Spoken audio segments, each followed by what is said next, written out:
अस्सलाम वालेकुम व्यूअर्स। मैं आपका होस्ट मोहम्मद उस्मान साजिद और आप सबको वेलकम कहता हूँ अपने informative YouTube channel UAF knowledge community पे। व्यूअर्स, इस वीडियो में मैं आपके साथ वो वाले निमाटोड्स डिस्कस करूँगा जो कि राइस के प्लांट्स को में इन्फेक्शन काज करते हैं। व्यूअर्स, इन निमाटोड्स को रूट नॉट इसलिए कहा जाता है क्योंकि ये जिस भी प्लांट के ऊपर अटैक करते हैं, उसमें इन्वेड करते हैं, उसमें इन्फेक्शन करते हैं, तो व्यूअर्स उसकी जड़ों में जो गाल लाइक जैसे उसके ऊपर उभार बन जाते हैं, यानी कि नॉट्स बन जाती हैं। इसीलिए इस निमाटोड को रूट नॉट निमाटोड कहा जाता है। व्यूअर्स, स्टार्ट करते हैं। सबसे पहले इस इन रूट नॉट निमाटोड्स के लिए जो साइंटिफिकली हम नेम यूज़ करते हैं, यानी कि इसकी टेक्सोनोमी। तो व्यूअर्स, राइस प्लांट के ऊपर जितने भी रूट नॉट निमाटोड अटैक करते हैं वो सारे के सारे निमाटोड्स के जीनस मेलिडोगाइनी से बिलोंग करते हैं। व्यूअर्स, इसको अगर हम इस लफ्ज़ को देखें कि इनका ये जो नाम है मेलिडोगाइनी, ये क्यों रखा गया है, तो व्यूअर्स मेलिडो मीन्स फैटी या swollen and gynae means female. तो व्यूअर्स, इन निमाटोड्स की जो फीमेल होती है वो अपनी लाइफ के एक स्टेज पे जाके फैटी हो जाती है, बहुत ज़्यादा ऐसे स्वेल हो जाती हैं और वो पियर शेप और एप्पल शेप अपीयरेंस देने लग पड़ती है। इसीलिए हम इन निमाटोड्स को मेलिडोगाइनी जीनस के अंदर रखते हैं। तो व्यूअर्स, इसको अगर हम पिक्चरली रिप्रेजेंट करें तो इनकी जो फीमेल है वो इस तरह हमें फैटी यानी कि पीछे से थोड़ी सी ऐसे स्वोलन नज़र आती है। व्यूअर्स, नेक्स्ट चलते हैं। जिस भी प्लांट के ऊपर जब रूट नॉट निमाटोड अटैक करते हैं तो उसके ऊपर कौन कौन सी सिम्टम्स अपीयर होती हैं। व्यूअर्स, इसमें सबसे अहम जो सिम्टम है, जैसे मैंने पहले भी बताया कि जो फाइब्रस रूट होती हैं, जो बहुत ब्रीक ब्रीक रूट्स होती हैं, उनके ऊपर नॉट्स अपीयर हो जाती हैं। इस तरह हमें उनके ऊपर गांठें बनी हुई नज़र आएंगी। उसके अलावा व्यूअर्स, जो राइस प्लांट के जो लीव्स होते हैं वो अपने मार्जिन से क्रिंकल हो जाते हैं। इस तरह वो बहुत ज़्यादा उनके ऊपर क्रिंकलिंग आ जाती है, वो हमवार नहीं रहते, स्मूथ नहीं रहते। और व्यूअर्स, जिस वक्त भी किसी भी प्लांट के अंदर ख़ास तौर पे राइस में ख़ास तौर पर राइस में जिस वक्त हमें ओवरऑल उसकी स्टैंडर्ड ग्रोथ मिले और कोई भी उसकी न्यूट्रिशनल डेफिशिएंसी भी नहीं है, उसका वाटर भी उसको हम सफिशेंट अवेलेबल कर रहे हैं, तो व्यूअर्स उस वक्त हमें ये अंदाज़ा हो जाना चाहिए कि होपफुली इसकी जो रूट्स हैं उसके अंदर जो रूट नॉट निमाटोड है उसका भी अटैक होगा। तो इसीलिए हमें प्लांट को पुल करना चाहिए, अपरूट करना चाहिए और फिर उसके बाद उसकी रूट्स को ऑब्जर्व करना चाहिए कि उसके अंदर कहीं नॉट्स जो डेवलप तो नहीं हुई हुई। व्यूअर्स, नेक्स्ट चलते हैं इस निमाटोड के लाइफ साइकिल के ऊपर, means life cycle of root knot nematodes affecting the rice plants. Viewers, nematodes की जो प्लांट पैरासिटिक निमाटोड्स हैं, इनकी लाइफ के अंदर एक बहुत ही इंपॉर्टेंट स्टेज है क्योंकि ये एग्स लेइंग करते हैं। तो इनका जो लाइफ साइकिल है, हर निमाटोड की जो ज़िंदगी का जो आगाज़ है वो एग से ही होता है। व्यूअर्स, ये एग जो है ये इनकी फर्स्ट स्टेज है लाइफ की। व्यूअर्स, इन एग्स के अंदर जिस वक्त एग्स थोड़े दिनों के लिए पड़े रहते हैं, फीमेल्स उनको ले कर देती हैं, तो इसके अंदर जो है वो हमें इस तरह निमाटोड जो हैं वो बनते हुए अब नज़र आएंगे जिस वक्त इनको हम माइक्रोस्कोप के नीचे ऑब्जर्व करते हैं। तो व्यूअर्स, मीन्स जो उसके अंदर निमाटोड बने हैं उनको हम जुवेनाइल फर्स्ट या फिर J1 के नाम से हम उनको जानते हैं।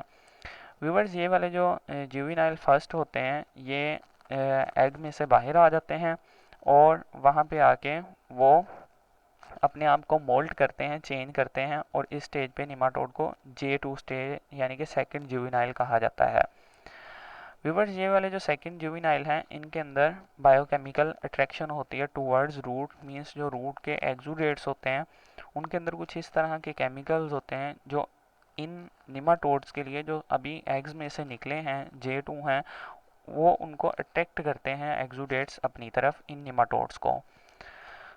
तो व्यूवर्स, ये वाले जो निमाटोड्स हैं उन एक्सुडेट्स की वजह से जो सेकंड जुवेनाइल है वो रूट टिप्स की तरफ बढ़ना शुरू हो जाते हैं। और व्यूवर्स, जैसे ही ये रूट के पास जाते हैं तो वहाँ पे जाके उनके अंदर पेनिट्रेशन स्टार्ट कर देते हैं, जैसा कि यहाँ पे माइक्रोस्कोपिक व्यू में दिखाया भी गया है कि ये अगर रूट है तो उसके अंदर ये वाले जो जुवेनाइल एग में से निकले थे वो अब रूट में पेनिट्रेट कर चुके हैं। व्यूअर्स नेक्स्ट स्टेज पे जाके जिस वक्त जो जुवेनाइल उसके अंदर इन्वेड कर चुके होते हैं तो ये अपने आप को चेंज करना शुरू कर देते हैं J3 स्टेज में। व्यूअर्स यहाँ पे याद रखिए कि जो भी निमाटोड्स, जो भी रूट नॉट निमाटोड्स रूट के अंदर इन्वेड कर जाएंगे वही J3 स्टेज में जाएंगे। जो बाहर रह जाते हैं वो अपनी लाइफ साइकिल सिंपल एक जुवेनाइल के तौर पे ही गुजारते हैं। तो व्यूवर्स अगर हम इसको पिक्चरली रिप्रेजेंट करें तो J3 में होता ये है कि जिन जिन सेल्स के साथ इन निमाटोड्स की कांटेक्ट होती है वो जाइलम फ्लोएम सेल्स को जिन जिन तक ये पहुंचते हैं उनको ये चेंज कर देते हैं और उनसे ये जाइंट सेल्स बनाते हैं। और साथ ही जो निमाटोड्स अंदर इन्वेड कर चुके हैं वो इस तरह अब जो अपनी स्नेक लाइक शेप है उससे हट के ये निमाटोड जो हैं वो इस तरह थोड़ी सी शॉर्टर फॉर्म में आना शुरू हो जाते हैं। Means at J3 stage the invaded females moult to J3 and start forming giant cells. Viewers ये वाले जो जॉइंट सेल्स होते हैं ये बड़े होते रहते हैं जिसकी वजह से वहाँ पे हमें नॉट लाइक अपीयरेंस नज़र आती है। व्यूअर्स जिस वक्त फीमेल एक जॉइंट सेल्स बना लेती है तो वो वहाँ पे एग लेइंग स्टार्ट करती है और वो कम्प्लीटली पीयर शेप हो जाती है जिसकी वजह से हमें वहाँ से जो पौधे का वो वाला हिस्सा जहाँ पे फीमेल पड़ी होती है उसके अंदर वो हमें वहाँ से इस तरह फूला हुआ नज़र आएगा, यानी कि वहाँ पे नॉट्स डेवलप हो जाएंगी। तो व्यूअर्स ये रूट नॉट निमाटोड के लाइफ साइकिल की समरी है कि इसकी लाइफ की 5 इंपॉर्टेंट स्टेजेस होती हैं: एग्स, J1, J2, J3 और J4। व्यूअर्स जो एग J1 और J2 जो हैं ये मेल और फीमेल दोनों की लाइफ में आते हैं, जबकि जो फीमेल्स हैं वो सिर्फ और सिर्फ J3 और J4 की स्टेज में पास आउट होती हैं। तो व्यूअर्स ये किसी भी एग्ज़ाम के पॉइंट ऑफ व्यू से ये वाला जो लाइफ साइकिल है ये आपको बहुत हेल्पफुल साबित होगा। व्यूवर्स नेक्स्ट चलते हैं कि अगर हमारी राइस की क्रॉप के ऊपर नीमाटोड्स का अटैक हो जाए तो उसको फिर हमने रूट नॉट नीमाटोड को कैसे मैनेज करना है। तो व्यूवर्स सबसे इम्पोर्टेंट हमें हमारी जो बहुत सारी राइस की जो वैरायटीज़ हैं उनके अंदर रेजिस्टेंस ऑब्जर्व की गई है against root knot nematode. No doubt उनके अंदर कंप्लीट रेजिस्टेंस नहीं है लेकिन कुछ हद तक पार्शियल रेजिस्टेंस एग्जिस्ट करती है, तो हमें उन वैरायटीज़ को सोइंग करने चाहिए जो कि रूट नॉट निमाटोड के अगेंस्ट रेजिस्टेंट हैं।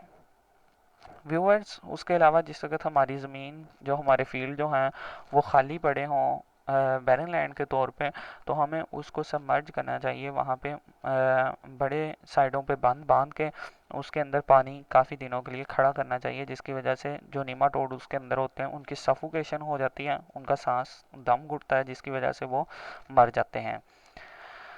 व्यूअर्स इसके अलावा हमें जिस वक्त हमें नज़र आए कि अब प्लांट्स के ऊपर निमाटोड्स का अटैक हो चुका है और बहुत सारे जो प्लांट्स हैं वो वीक हो चुके हैं, तो हमें वहाँ पे प्लांट की जो ओवरऑल न्यूट्रिशन है, जो उसके लिए जितने भी फर्टिलाइजर्स हैं उसके माइक्रो और मैक्रो न्यूट्रिएंट्स की हमें स्पेशल केयर करनी चाहिए जिन जिन फील्ड में भी हमें ये प्रॉब्लम नज़र आए, जिसकी वजह से हम यील्ड लॉसेस को कम से कम कर सकते हैं।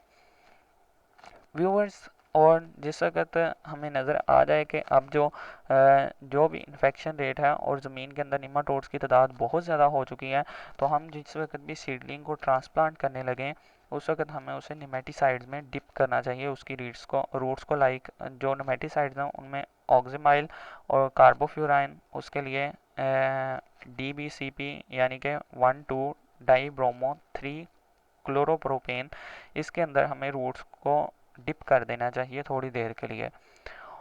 और व्यूअर्स उसके अलावा जिस वक्त हमें प्लांट की मेच्योर स्टेजेस पे जाके पता चले कि रूट नॉट निमाटोड का अटैक हमारी क्रॉप में देखने को मिला है, तो फिर हमें वहाँ पे उस वक्त या फिर प्री सोइंग के तौर पे हमें इन नेमेटिसाइड्स को फ्लड भी करना चाहिए वाटर के अंदर मिला के।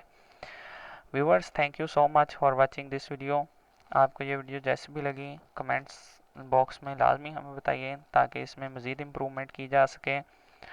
और व्यूअर्स नेक्स्ट टाइम भी इसी तरह हमारी वीडियोस देखते रहिए। अल्लाह हाफिज़।